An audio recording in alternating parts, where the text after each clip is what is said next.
నిన్న ఒక నంబర్ నుంచి కాల్ వచ్చింది. సార్ కంగ్రాట్స్ మీకు 10,00,000 లక్కీ డ్రా తగిలిందన్నారు. నేను అన్నా అబ్బో అదిరిపోయిందిరా బాబు. కానీ ఒక డౌట్, నేను మెగా మార్ట్ లో సెక్యూరిటీ గార్డ్ ఉద్యోగానికి అప్లై చేస్తే నువ్వు ఇస్రోలో సైంటిస్ట్ ఉద్యోగం ఇస్తున్నావుట్రా బాబు అని చెప్పంటే వాడు మాత్రం సీరియస్ గా సార్ ముందు మాకు ఒక చిన్న మీరు సార్ రిక్వెస్ట్ చేయాలి సార్. ఏంటంటే మీకు ఈ జాబ్ కన్ఫర్మ్ కావాలి అంటే మా కొన్ని ప్రాసెసింగ్ ఛార్జెస్ ఉంటాయి. అది మీరు ప్రాసెస్ చేస్తేనే మీతో ముందుకెళ్దాం అంట. అబ్బా ఏందో నీ ప్రాసెసింగ్ ఛార్జెస్ చెప్తున్నా కొంచెం. रुको ఏం जरा। లేదు సార్, నేను మీకు ఒక లింక్ పంపిస్తాను. ఆ లింక్ లో మీరు అర్జెంట్ గా 5,000 పంపించారనుకోండి ఈ ప్రాసెస్ అవుతుంది, మీకు 10,00,000 వస్తుంది. అబ్బో నాకు 10,00,000 మీరు ఇస్తారా, దానికి నేను 5,000 మీకు ముందు డిపాజిట్ చేయాలి అంతేనా? ఓ పని చేయరా నాయన, నేను నీకు డబ్బులు డిపాజిట్ చేయడానికి నా దగ్గర రూపాయలు లేదు, ఉంటే నీతో ఇంత సొల్లు ఎందుకు వేస్తాను, నువ్వే ఆ డబ్బులు కట్టాయి. సో దానికి వడ్డీగా 1,00,000 తీసుకో సరేనా? నాకు ఇప్పుడు ప్రస్తుతం 5,000 పంపించు, మిగతా 9,00,000 నాకు నాకు వచ్చిన డబ్బులు నాకు ఇచ్చి ఇప్పుడు 5,000 పెట్టుబడి పెట్టి 1,00,000 అవుతుంది కదా. కానీ అలా కాదు సార్. వెంటనే వాడు అంటాడు అలా కాదు సార్, ఇది మా కంపెనీ పాలసీ విరుద్ధం.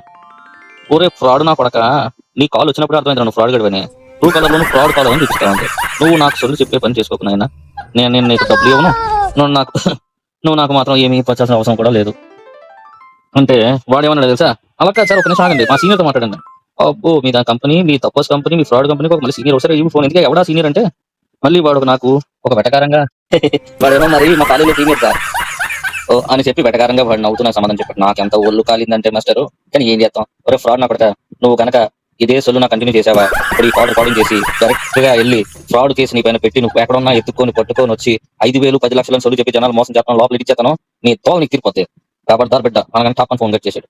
ఏమాత్రం మనం కొంచెం కూడా అశ్రద్ధగా ఉంటే లింకులు పంపించమని డబ్బులు మాత్రం చేస్తున్నారండి. ఫ్రీగా డబ్బులు కష్టపడి సంపాదించము పోతే మాత్రం. అందుకనే తస్మా జాగ్రత్త సుమి.